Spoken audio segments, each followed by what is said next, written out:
Ele se escondia à vista de todos, enquanto observava suas vítimas em silêncio, anotando detalhes, esperando a hora certa.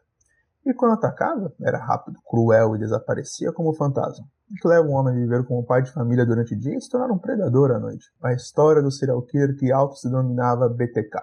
Bind, Torture, Kill. Amarrar, torturar, matar. Prepare-se para conhecer Dennis Rader, um assassino metódico, paciente e, acima de tudo, invisível por décadas. Um homem que se escondeu sob a máscara da normalidade enquanto aterrorizava uma comunidade inteira. Uma história de horror real que se estendeu por mais de 30 anos.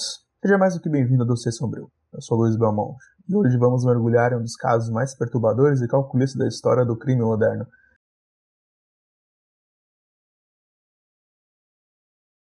Por 30 anos ele foi uma sombra, um nome sussurrado com medo, um mito sombrio, mas monstros por mais que se escondam sempre voltam para ver o estrago que causaram. E às vezes é aí que tropeçam. No dia 25 de fevereiro de 2005, uma cena aparentemente banal aconteceu nos arredores de Wichita, no Kansas. Um homem comum de aparência pacata dirigia pelas ruas de sua cidade como fazia todos os dias. Nada em sua expressão indicava pânico, culpa ou urgência. Mas quando foi abordado por uma viatura discreta e retirado calmamente do seu carro, o mundo inteiro parou. Seu nome era Dennis Rader.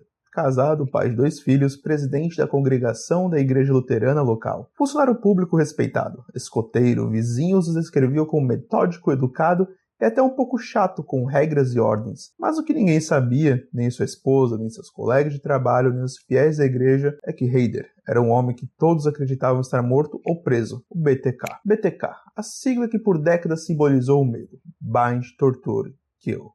Amarrar, torturar e matar. Desde 1974, esse código sinistro era vinculado a uma série de assassinatos brutais que aterrorizaram Wichita. Durante os anos 70 e 80, o assassino BTK matou 10 pessoas, homens, mulheres, crianças, com frieza, sadismo e obsessão quase ritualística por controle. Depois de 1991, ele simplesmente desapareceu. Nenhuma nova vítima, nenhuma pista, nenhum movimento, era como se estivesse evaporado. Durante 13 anos, Wichita respirou mais leve. A ferida ficou aberta, mas o medo cessou. Para muitos, BTK estava morto ou preso por algum outro crime, mas ninguém esperava que em pleno século XXI um fantasma retornaria, e dessa vez com sede de atenção. O retorno de BTK não começou com sangue, mas com palavras. Em março de 2004, a redação do The Wichita Eagle recebeu um envelope anônimo. Dentro havia uma fotocópia da carteira de motorista de Vicky Wargrove, assassinada em 1976, além de fotografias da cena do crime, nunca divulgadas publicamente. E também havia uma carta escrita com frases enigmáticas, erros propositais de ortografia e assinatura inconfundível BTK. O remetente dizia: "Estou de volta. Vocês se esqueceram de mim?" A equipe do jornal ficou em choque. E a polícia também. O material era autêntico. BTK estava vivo e estava observando. Nas semanas seguintes, mais pacotes chegaram aos jornais, emissoras de TV e estações de polícia. Eram cartas crípticas, com referências a assassinatos anteriores, recortes de jornais antigos, poemas sobre as vítimas e até brinquedos infantis macabramente alterados. Um deles simulava uma vítima presa com cordas de boneca. BTK estava jogando, provocando e exigindo atenção. Ele não queria apenas ser temido novamente, queria ser lembrado, idolatrado como um artista do terror. Por trás dos enigmas estava um homem faminto por reconhecimento. A polícia, agora equipada com novas ferramentas forenses digitais, entrou em alerta máximo. Um grupo especial de investigação foi criado para estudar os novos envios. Linguistas, analistas de perfil criminal, especialistas em criptografia, todos foram convocados. Enquanto isso, BTK continuava seu jogo. Ele deixou pistas em bibliotecas públicas, dentro de livros sobre crimes reais, enviou cartas com mapas da cidade, círculos vermelhos e coordenadas falsas. Em um dos pacotes deixou o bilhete perguntando se a polícia seria capaz de rastreá-lo caso ele enviasse um disquete de computador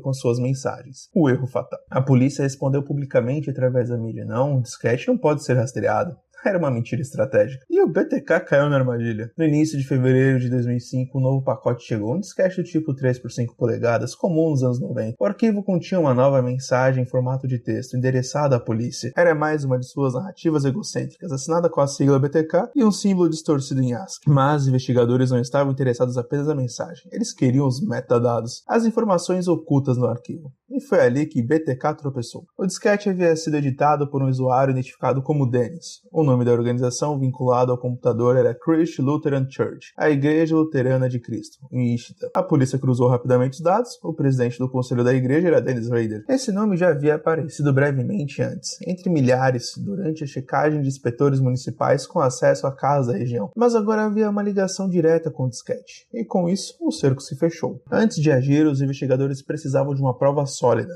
Rader era casado e tinha filhos. A polícia conseguiu autorização para obter de maneira discreta uma amostra de DNA da filha dele, que constava em um banco de dados médico vinculado à universidade local. A comparação foi feita com o DNA colhido em 1986 na cena do crime de Vicky Vergo, onde a vítima havia arranhado o rosto do assassino. O perfil genético era compatível com o da filha. O DNA de Dennis Rader era uma prova conclusiva. O mandado de prisão foi emitido no mesmo dia. Na manhã de 25 de fevereiro de 2005, uma equipe de vigilância acompanhou Dennis Rader enquanto ele dirigia sua caminhonete preta. Quando parou em um semáforo próximo ao bairro Park City, viaturas cercaram o veículo silenciosamente. Sem resistência, ele saiu do carro. Um policial se aproximou e perguntou: "Você sabe por que está sendo preso?" Rader respondeu com calma: "Acho que você já sabe." Foi algemado e levado à delegacia. Na sede da delegacia, enquanto os detetives ainda organizavam as evidências e preparavam o interrogatório, Dennis Rader esperava, tranquilo. Ele sabia que o jogo tinha acabado, mas talvez para ele esse fosse o verdadeiro fim que desejava: ser finalmente reconhecido como autor dos horrores que tanto planejou. Durante os 2 dias seguintes, Dennis Rader falaria, e muito. O que ele revelou no interrogatório foi ainda mais monstruoso do que o esperado. Antes de ser o monstro que aterrorizou Wichita, ele foi apenas um menino, mas nem toda criança é inocente. Algumas, mesmo em silêncio, já desenham a anatomia da escuridão. Dennis Lynn Rader nasceu em 9 de março de 1945 na cidadezinha rural de Pittsburgh, Kansas, nos Estados Unidos. Ele era o primeiro dos 4 filhos de Dorothea e William Rader, um casal que aos olhos da comunidade local parecia comum, trabalhadores, religiosos, discretos. Após o nascimento de Dennis, a família se mudou para a cidade de Wichita, onde o pai arranjou um emprego como técnico da companhia de telefonia local. Mas a normalidade era apenas aparente. Dennis cresceu em uma casa onde as demonstrações emocionais eram escassas. O pai trabalhava por longos períodos, e a mãe, sobrecarregada com os filhos, dedicava pouca atenção ao primogênito. Mais tarde, já adulto e preso, Rader diria que se sentia invisível dentro da própria casa, ignorado, silenciosamente abandonado. E para compensar essa ausência, ele começou a desenvolver um universo interno, um lugar onde ele tinha controle, onde podia ser o centro das atenções, mesmo que fosse pela dor dos outros. A infância de Rader foi marcada por episódios que, vistos isoladamente, poderiam parecer estranhos, mas inofensivos. No entanto, quando analisados sob uma ótica criminal, revelam traços de uma mente em formação patológica. Dennis gostava de observar os vizinhos em segredo. Ainda criança, ele passava horas escondido em arbustos, espiando mulheres, trocando de roupa ou fazendo tarefas domésticas. Esse comportamento voyeurista comum em perfis de agressores sexuais era apenas o começo. Aos poucos, ele começou a praticar asfixia simulada em si mesmo, usando cordas, sacolas plásticas e cintos. Em muitos desses rituais, ele se vestia com roupas femininas que roubava de várias vizinhas. Fazia poses em frente ao espelho e imaginava estar em poder absoluto sobre alguém, ou sendo controlado. O fetiche pela dominação e pela humilhação era claro desde cedo. Ainda na adolescência, ele passou a torturar e matar pequenos animais, como gatos e cachorros, prática frequente entre criminosos violentos. Amarrava-os, observava suas reações de sofrimento e, por vezes, enterrava os corpos em locais secretos. Para Dennis, aquilo não era crueldade gratuita, era preparação, um ensaio para algo muito maior. Ele também desenhava cenas de mulheres amarradas e mortas em seus cadernos escolares, muitas vezes com expressões de prazer e dor misturadas. Fantasias que envolviam controle, cordas, voyeurismo e punição. Tudo isso enquanto mantinha um comportamento aparente normal em público, mas por dentro o monstro estava apenas despertando. Durante a juventude, Dennis era descrito por colegas como introvertido, tímido e estranho. Não tinha muitos amigos e evitava interações sociais profundas. Sua linguagem corporal era rígida. Era como vê-lo observando as pessoas em silêncio como se as estudasse. Ele se formou no ensino médio sem grande destaque. Não se envolveu em esportes ou em clubes. Não havia aparentemente nada que chamasse atenção, o que era, ironicamente, uma forma de camuflagem perfeita. Após o colégio, em 1966, com 21 anos, ele se alistou na Força Aérea dos Estados Unidos. Dennis serviu por 4 anos, de 1966 a 1970, em diferentes bases militares, incluindo passagens por Japão, Grécia, Coreia do Sul e Turquia. Lá aprendeu técnicas de vigilância, leitura de mapas, disciplina de rotina e, principalmente, como parecer normal em qualquer ambiente. Colegas da época o descreviam como disciplinado, reservado e metódico. Nunca se envolveu em incidentes ou conflitos diretos. Era um soldado médio, sem destaque, mas confiável. Para Rader, Heider, a estrutura rígida da vida militar oferecia conforto. Ele gostava de regras, hierarquia e controle. Era como se o exército lhe ensinasse de forma institucional como controlar cada aspecto do seu mundo, inclusive seu lado sombrio. Mas as fantasias não cessaram. Continuava praticando autoasfixia e imaginando cenas de dominação. Chegou a descrever mais tarde que durante seu serviço no exterior fantasiava sobre mulheres locais que as via nas ruas e imaginava como poderia matá-las, mesmo sem falar a língua delas. Mas, obviamente, manteve tudo em silêncio. Ele sabia como esconder. Ao retornar aos Estados Unidos em 1970, ele foi dispensado honravelmente, recebeu medalhas de participação e voltou para Wichita como um bom soldado americano. Aos olhos da sociedade, Dennis Hader era agora um homem feito, pronto para uma vida normal. Mas o que ninguém via era que ele havia se tornado mestre em viver uma mentira funcional. No ano seguinte, em 1971, Hader casou-se com Paula Dietz, uma mulher religiosa, tímida e discreta, com quem teria 2 filhos. Paula era ativa na igreja, valorizava os valores familiares e acreditava ter encontrado um homem tradicional e confiável. Dennis começou a trabalhar em empregos técnicos, primeiro em uma mercearia, depois em uma empresa de segurança chamada ADT, onde aprendeu sobre sistemas de alarme, fechaduras e vulnerabilidades domésticas, habilidades que mais tarde usaria para invadir a casa de suas vítimas. Ele também iniciou os estudos em administração criminal em Wichita State University, curso que concluiu em 1979. O objetivo declarado era trabalhar com leis, inspeção e vigilância, mas para Hader era mais uma forma de entender como não ser pego. A fachada estava completa: marido, pai, ex-militar, estudante universitário, mas as fantasias cresciam. Hader mantinha cadernos escondidos com desenhos grotescos, escrevia diários de fantasia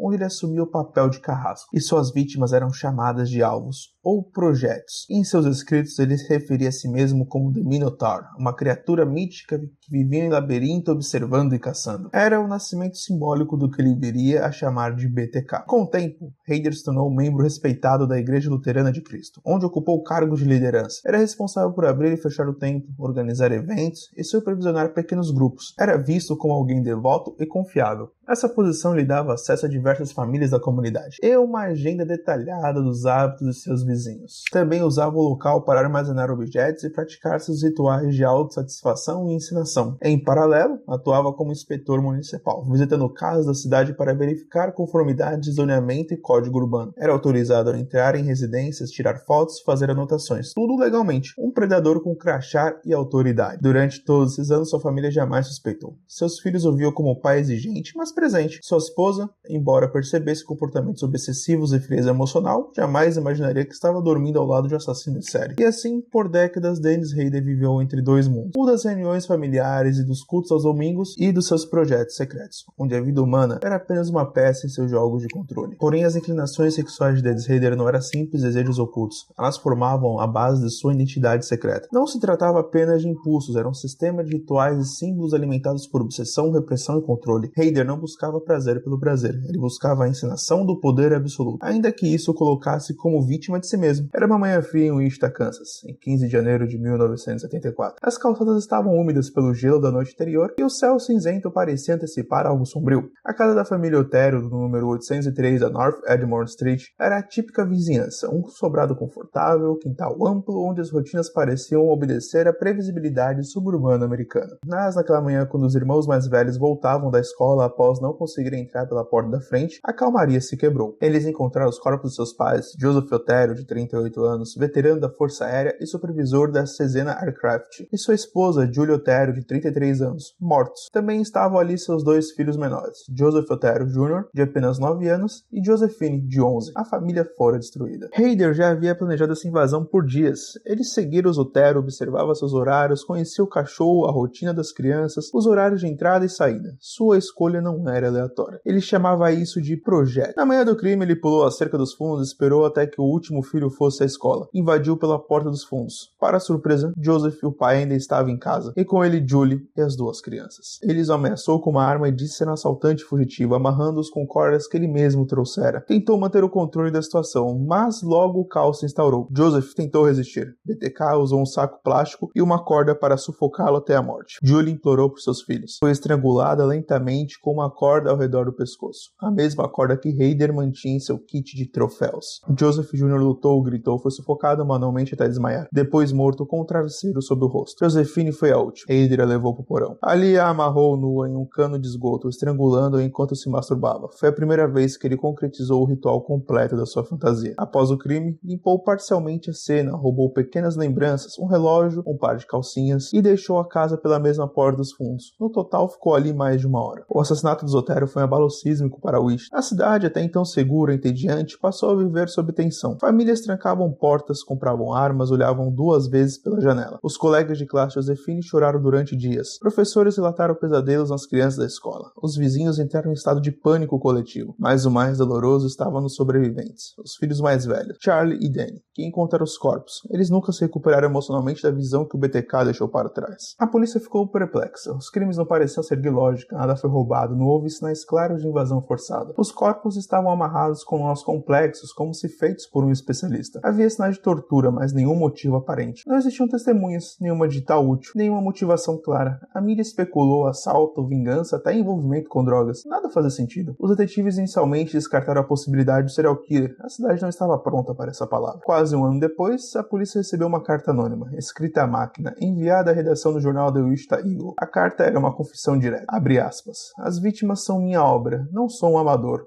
Não sou doente. Sou BTK. Biden, tortured them, killed them. Fecha aspas. Dentro da carta estavam detalhes nunca divulgados ao público, como as posições exatas do corpo, as cordas usadas, o local onde Josephine foi assassinada. Era sem dúvidas o assassino tentando controlar a narrativa. O BTK assinava suas cartas como se fossem poemas, frases curtas, rimas ocasionais, trechos de hinos religiosos torcidos, um teatro de horror. Hader descreveu Otero como perfeitos. Casal jovem, filhos pequenos, casa de fácil acesso. Ele os chamava de alvo, ou candidatos, no vocabulário clínico e perverso. Durante semanas seguiu seus movimentos, desenhou mapas, escreveu horários, tudo para garantir que a execução fosse como imaginava. Mas o que mais atraía era a fragilidade da cena doméstica, a vulnerabilidade do cotidiano. Ele se via como um arauto do caos em um mundo previsível. Poucos meses após o massacre da família Otero, Hader voltaria a agir. Dessa vez, o alvo era uma jovem universitária de 21 anos chamada Catherine Bright. Hader já havia observado anteriormente. Sabia seu horário de trabalho, quando chegava da faculdade e que vivia com o irmão. Na manhã de 4 de abril, entrou sorrateiramente na casa dela e esperou. O plano era abordá-la sozinha, mas algo saiu errado. Ela entrou acompanhada do irmão mais novo, Kevin Bright, de 19 anos. Usando o mesmo disfarce, o assaltante foragido, Hader ameaçou com uma arma e os levou para um dos quartos. Amordaçou e amarrou Kevin primeiro, dizendo que os prenderia apenas enquanto escapava do estado. Mas BTK não estava ali para fugir. Kevin, mesmo ferido, conseguiu se soltar, parcialmente lutou. Hader sacou um revólver e atirou no rosto dele a queima-roupa. Pensando que o jovem estava morto, voltou-se para Catherine. Ela lutou como pôde. Foi levada a outro cômodo, esfaqueada múltiplas vezes no abdômen e no tórax.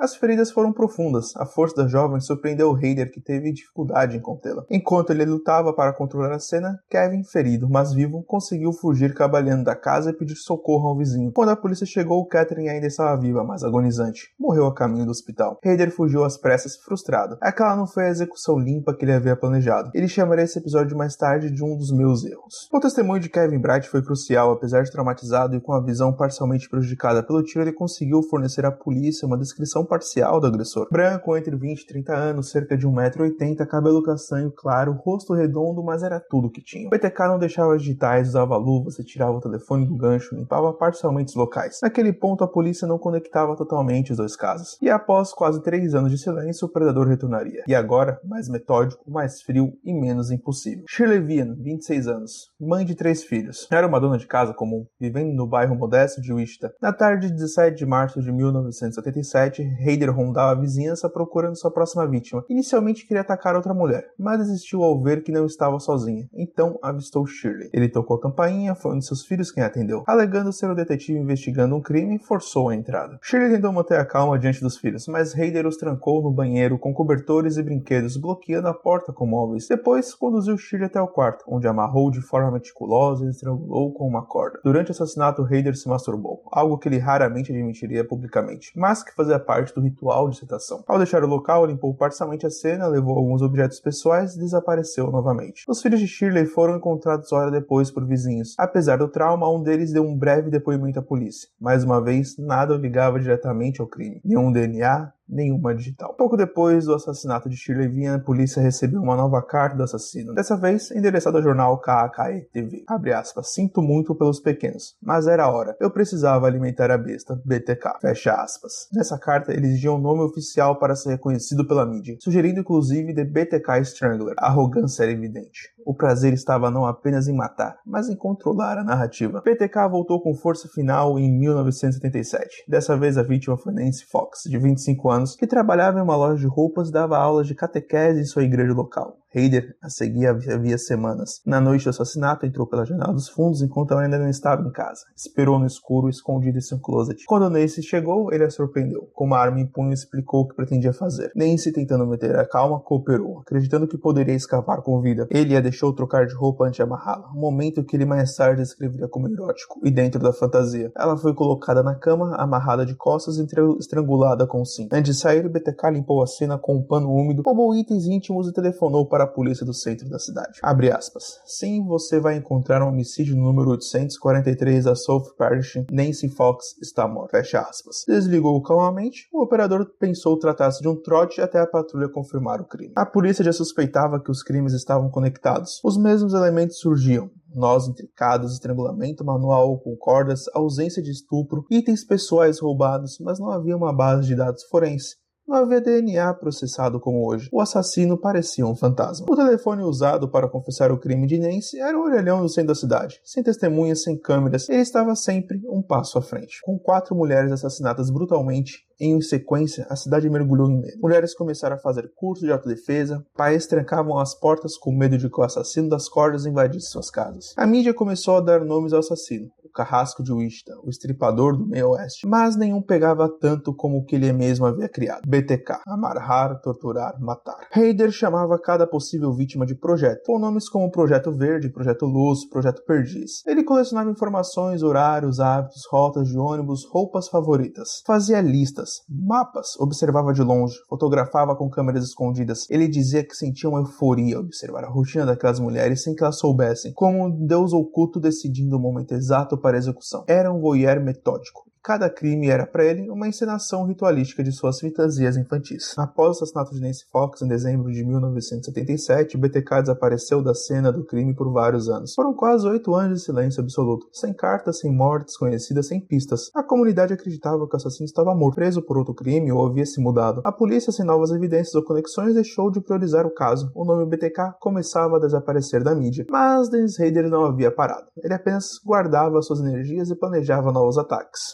Marnie Head, de 53 anos, morava a apenas algumas casas de distância de Dennis Hader. Era uma vizinha discreta e solitária. Hader a observava via meses. Chamava-a de Projeto Verde, em suas anotações macabras. E na noite de 26 de abril, Hader deixou a esposa no evento da igreja e alegou que iria pescar. Mas seu verdadeiro objetivo era outro. Invadiu a casa de Marnie enquanto ela dormia, amordaçou-a e estrangulou com um par de meias. Diferente dos outros casos, ele levou o corpo com ele, algo extremamente arriscado. Transportou-a no porta-malas de seu carro até a igreja luterana, onde era o presidente do conselho. Na porta da igreja, um local sagrado e silencioso, ele posicionou o corpo. Tirou fotos posando com ela em posturas que recriavam suas fantasias sexuais. Depois, abandonou o corpo em uma estrada deserta e voltou para buscar a esposa. Esse crime revelou quão controlado e duplo era o mundo de Hader. De dia, líder da igreja. À noite, necrófilo e assassino ritualista. Vicky Vergla, 28 anos, era esposa, mãe e musicista talentosa. Na manhã de 16 de setembro de 1976, Dennis Hader bateu à porta dela se passando por um técnico de telefonia. Tinha um uniforme falso, crachá e uma maleta com fios. Disse que precisava verificar a linha telefônica. Assim que ela deixou entrar, sacou uma arma e obrigou a ir para o quarto. Lá, amarrou com cintos e fios de telefone.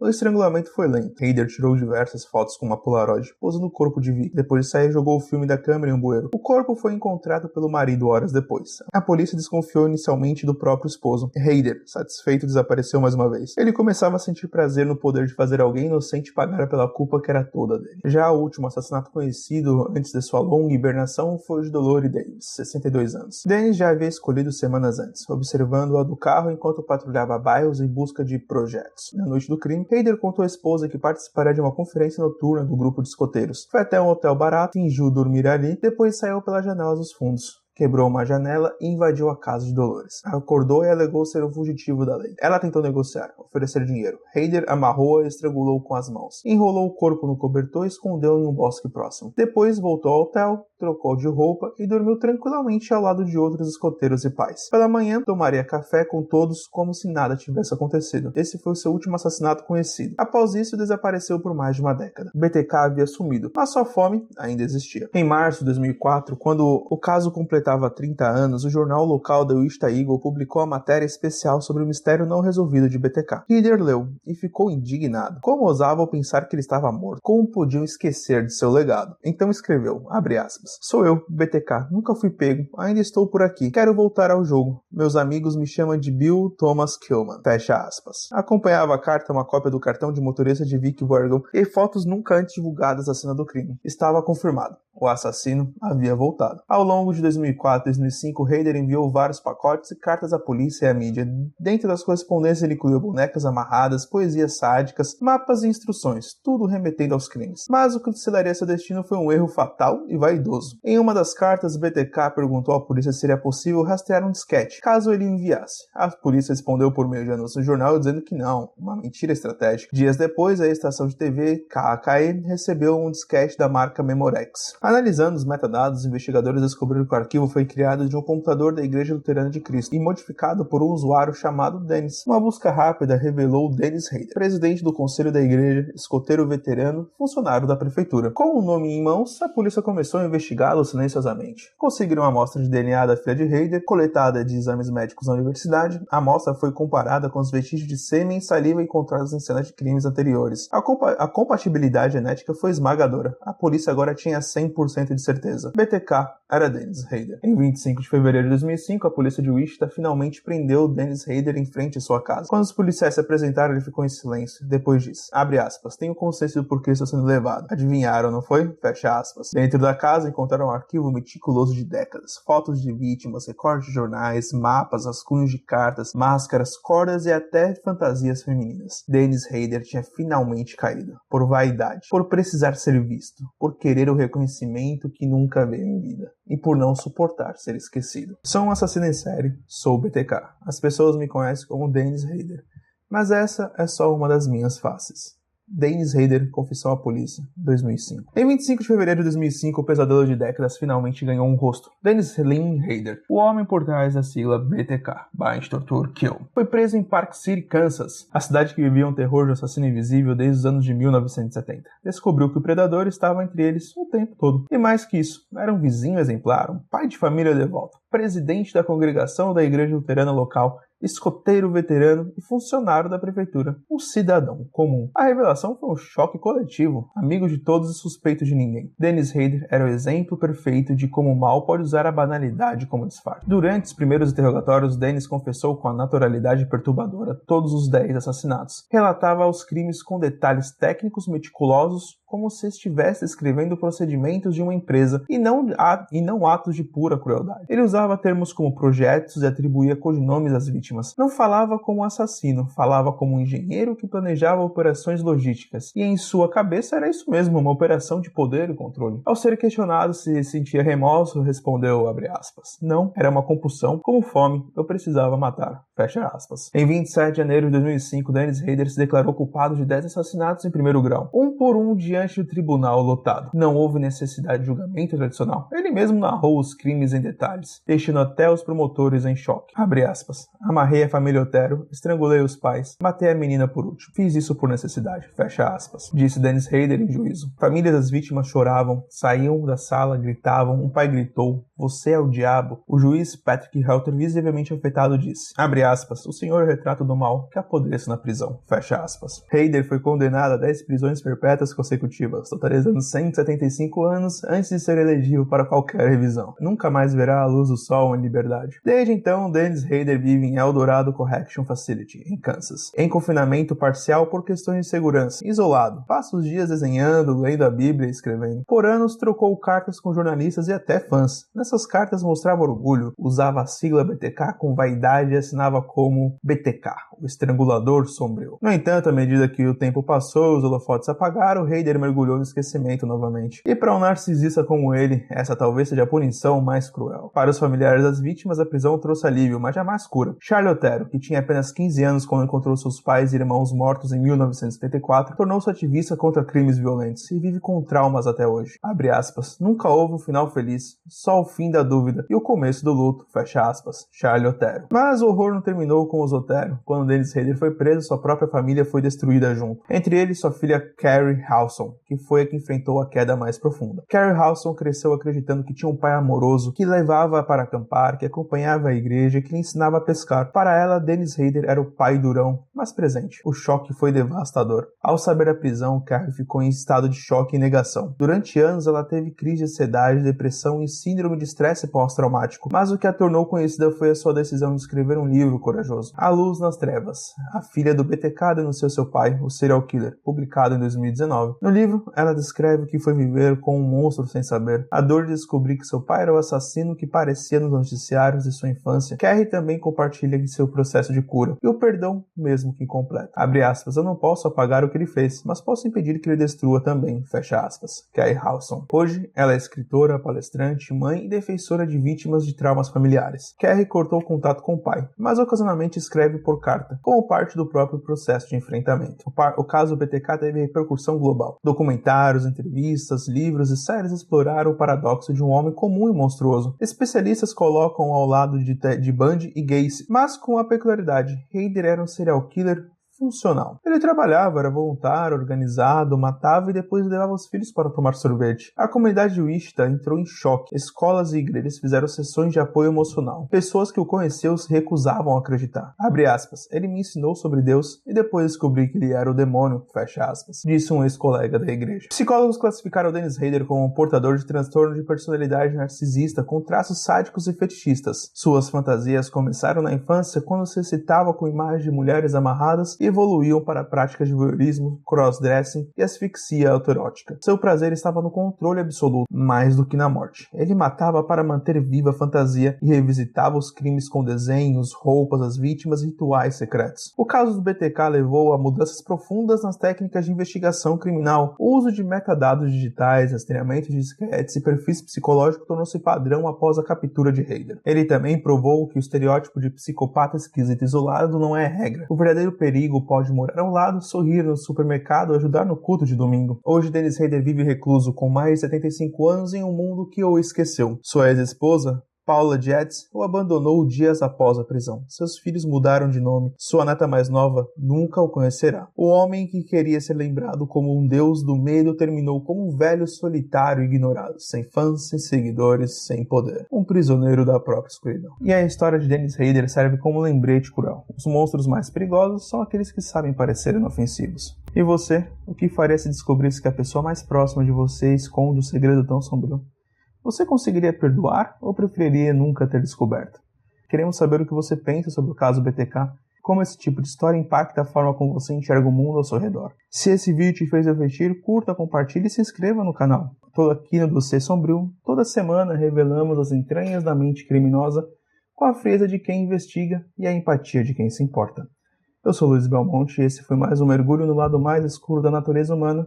Até o próximo caso.